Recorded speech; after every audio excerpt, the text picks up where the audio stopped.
Welcome to the Pursuit of Constant Improvement podcast, the fitness and self-improvement podcast for those who are looking to become the best human being possible.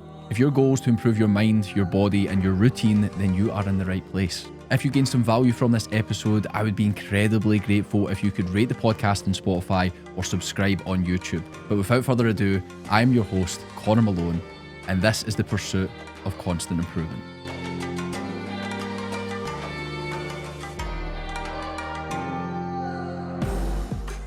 In today's episode, I'm going to be sharing with you my top learnings from living in Thailand for 3 months.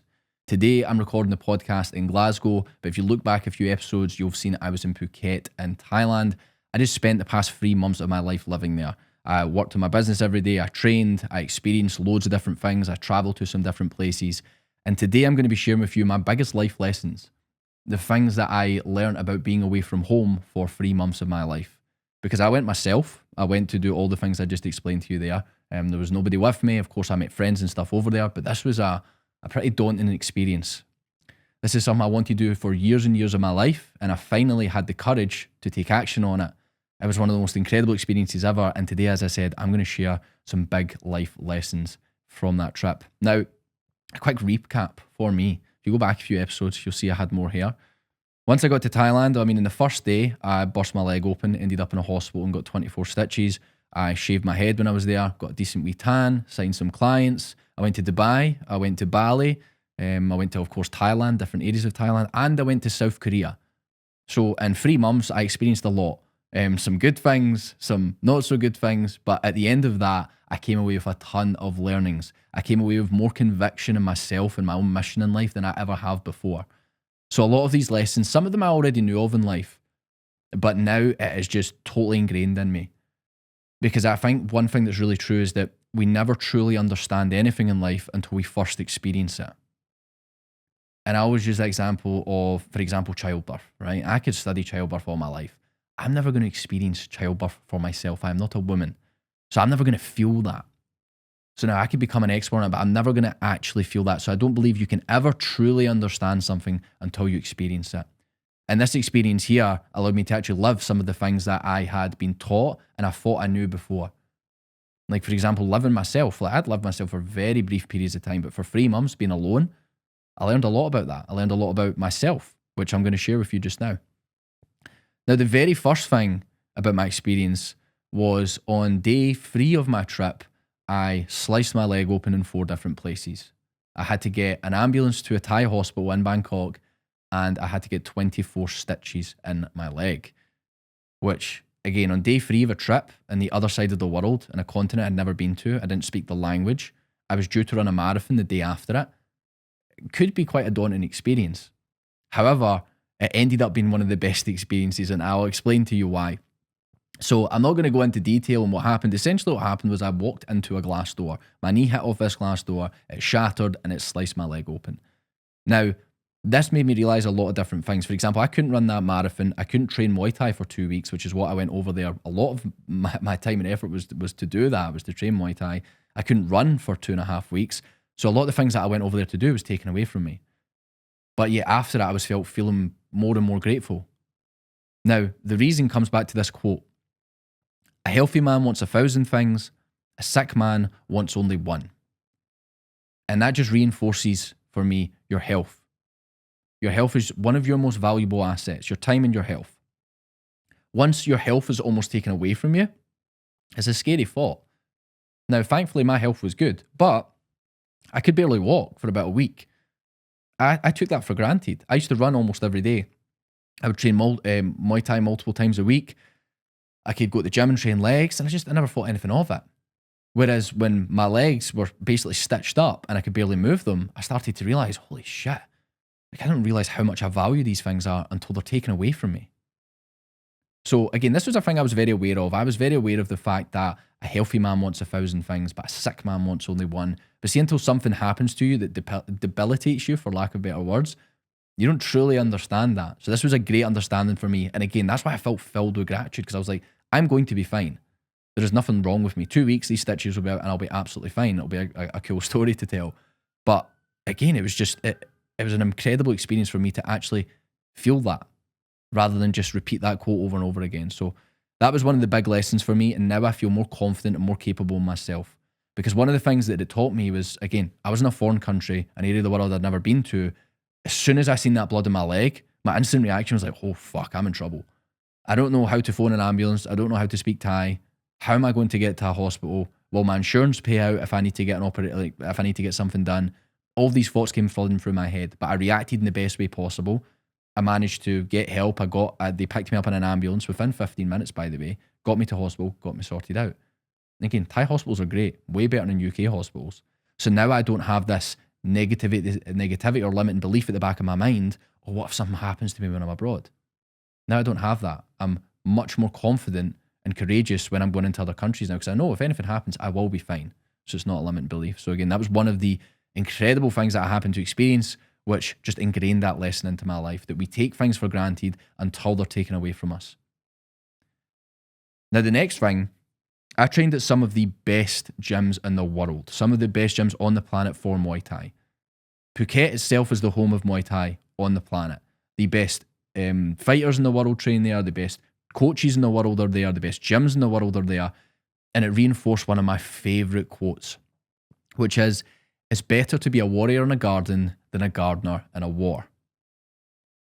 Now, the whole point in that quote is it teaches us preparation. It teaches us patience.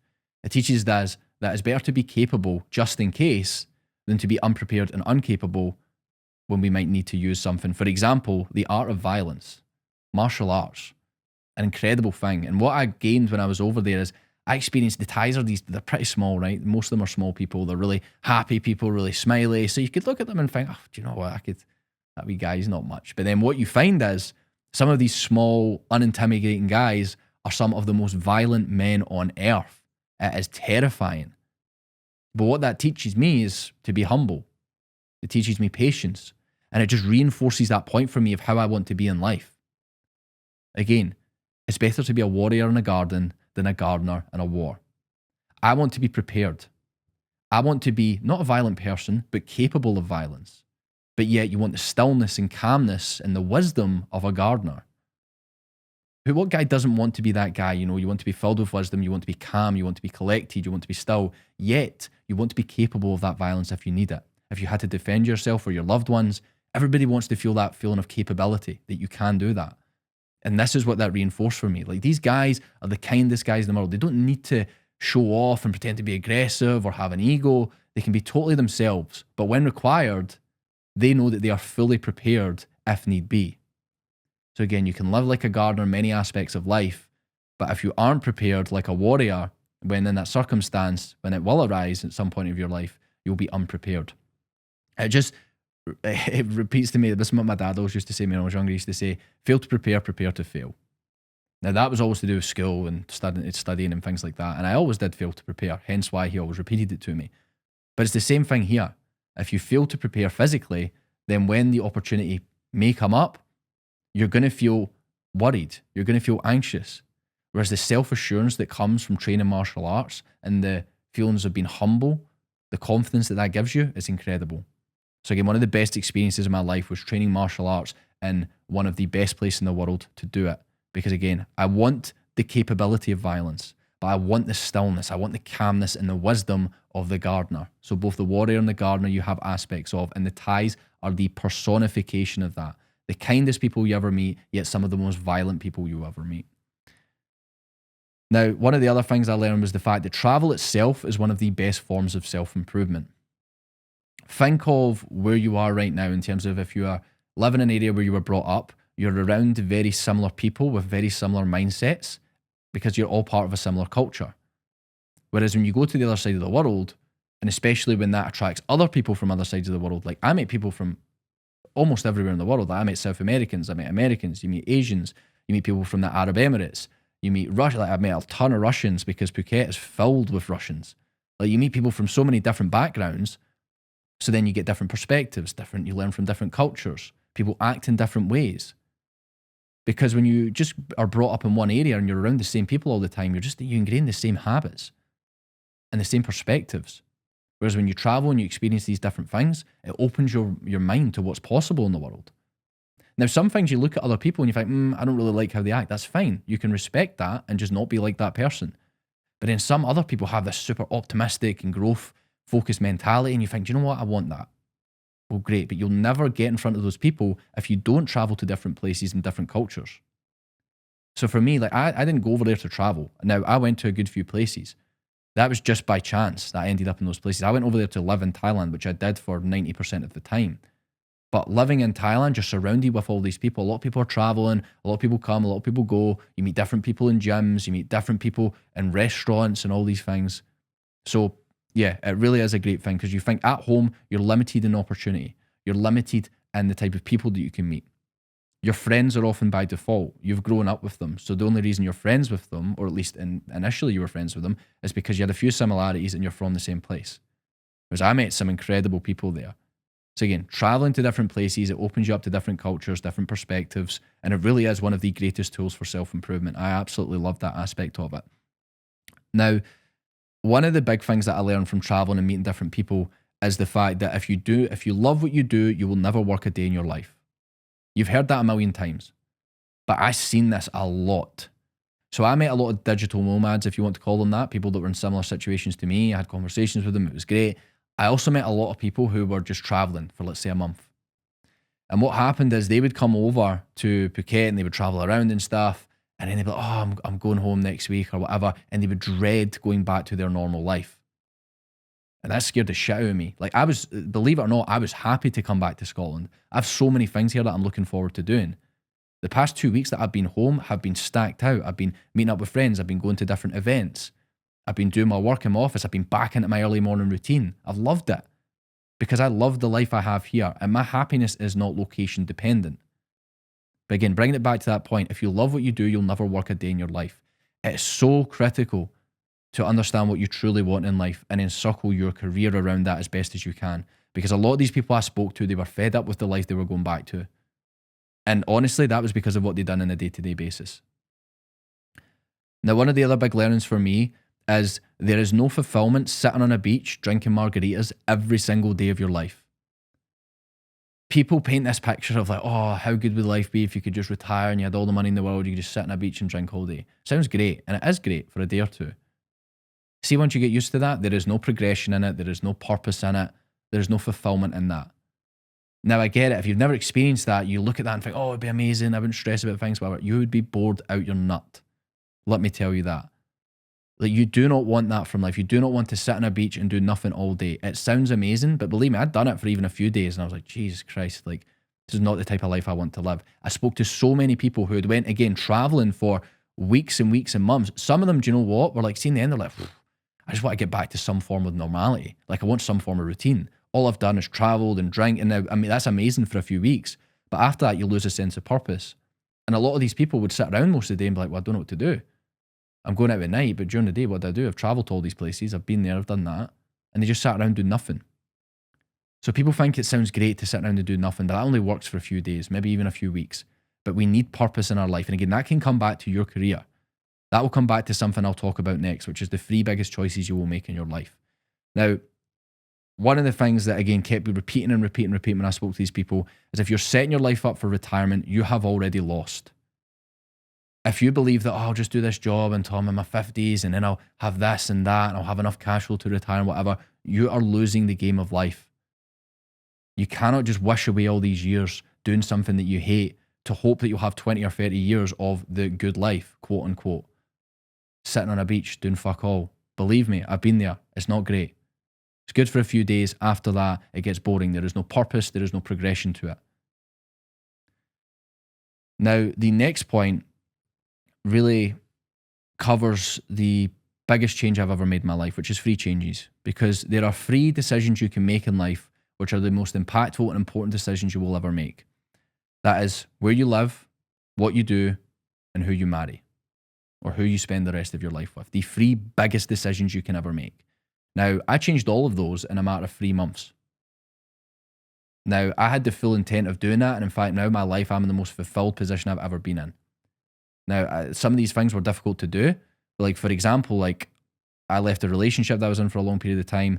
I traveled away from my hometown and again lived in Thailand for 3 months. I was a personal trainer for 5 years. That took a lot of courage to say, right, I've got a great job right now. I'm going to leave this and go fully online so I can put my time and effort into my highest values, travel, self-improvement, business. And I've done that. And right now I'm living more fulfilled than I ever have in my entire life. And when I look at that, I'm like, okay, well, why is this? Because of those top 3 decisions. The most important decision you will ever make in your life is who you choose to spend the rest of your life with, that person. Everybody I spoke to, when I spoke to people about life and about relationships and about jobs and everything, it kept coming up. Like the happiest people were the people that were most fulfilled in their relationships. People that loved their jobs, people that liked the environment they were in, the place that they lived. So again, these are the 3 most important decisions you will ever make in your life. Who you choose to marry, what you choose to do, and where you choose to live. Once you begin to understand that, you can then start to structure your life around those things. Because if you don't, they will be chosen for you, believe me. Now, one of the other things that I learned was the fact that happiness is not location dependent. Some people say like, oh, imagine like you were in Thailand, you were so happy, you had the sun. Now, I totally get that. Listen, I would be lying to you if I said the sun doesn't make a difference. Waking up, it's warm every day, it's sunny, you've got the beach there, of course that makes a difference. However, if you have the same unrealistic expectations and the same shit attitude, you're going to find reasons to be depressed, even in a country like that. Your unrealistic expectations of life are what keep you unhappy. So if you believe that everything should be a certain way and that you should be given things and you don't take ownership for areas of your life, you will feel unhappy. So the location of where you are isn't going to change that. Now, the Thais are some of the happiest people I've ever met. They have nothing. They live in these tiny wee houses. I wouldn't say it's a shack, but they're tiny houses. Like some of them have like their clothes, they wear the same clothes every day. Like it's unbelievable when you see them like going to school. They take their kids to school. There's 4 of them on a bike. None of them have got helmets on. Yeah, they're some of the happiest people ever. Do you know why? Because they've not exceeded their expectations. They're not setting these high expectations of, oh, I need this, I need that. These people are mostly Buddhists. They believe highly in karma. They do good to others because they expect if they do good to others, then they will receive good in the future. And that is so clear in the culture. When you go around, people are so kind, people are so happy and so smiley. Yet they have, on the surface, to us, they have nothing. But actually, they have everything. They have their contentment. They put a heavy value on family and community. And these people are some of the happiest people I've ever met in my life. Yet we have everything in abundance, and we're some of the most unhappy people ever. So it's not that you need more. It's not that, oh, you need to live in this place to be happy. It's that you need to reframe your perspective on life, which these people have done. They don't have these high expectations of how life should be. Now, one of the things that I spoke about with one of my clients today on a call actually was some of the things that kept coming up when I was away. My client Ellis and me, we've been speaking a lot recently about what success is to him, how he defines success, because he is someone who on the surface is very, very successful across business, across his body, his mind, many areas of his life, but sometimes he struggled to define what exactly that is for him. We're getting a lot more clarity on that now, and one of the things he repeated to me was the change that he's had over the last few months was that success is not an endpoint. People look at being in Thailand and all these things like, oh, once I get to Thailand, once I retire and do this, that'll be success. That's not success. Success is pursuing the type of life that you truly want to live. Again, we think back to those 3 questions: who you choose to marry, where you choose to live, and what you choose to do. Those are the 3 things that will impact you most. Those things need to be what you want and what you desire. Success to me is pursuing those things. So again, that is one of the things that taught me. It is no way to live by thinking, oh, well, when I get here, or when I get here, then I'll be successful, then I'll be happy. That's utter bullshit. Now, some takeaways from this episode. Again, traveling, living in new places is one of the best forms of self-improvement. It opens you up to different cultures, different perspectives, different mindsets. You can learn from different people, just as I did from the Thais in terms of how happy they were, or Muay Thai, the culture of Muay Thai, and how they're some of the most calm yet violent people on earth. It was amazing to see things like that. What we just mentioned there, the fact that happiness is not location dependent, it is not situational dependent, it's based on your perspectives and your expectations of life. What you expect to happen. That will dictate your levels of happiness. The 3 biggest decisions in your life, that will dictate your fulfillment. So don't let them be chosen for you. Make sure you're in control of those things. Now, the quote I'm going to repeat again, the very first quote I shared with you in this episode. A healthy man wants 1,000 things. A sick man wants only one. And of course, that one thing that they want is their health. You will never take your life or your health, for granted until it is taken away from you. Our time and our health are our two most valuable assets, both physical and mental health. So every single morning, you need to remind yourself, as Marcus Aurelius used to say, to be grateful of these things, to be thankful for your health, both physical and mental, every single day. Because again, a healthy man wants 1,000 things. We desire all these things. We need this, we need that. Whereas a sick man, he wants only one thing, and that is his health. Now, if you enjoyed today's episode and you gained some value from it, I'm sure that you would love my mailing list. It's called the Best Day of the Week because I send out one email on the best day of the week, which is a Monday. So again, it's fitness and self-improvement focused. I share some wisdom and motivation with you to start your week. If you want to find out more about my online fitness and self-improvement coaching, you can also click the link in the description below. But other than that, I hope as ever you've gained some value from this episode, and I hope you can apply it into your own life and your own pursuit of constant improvement. Thank you for listening.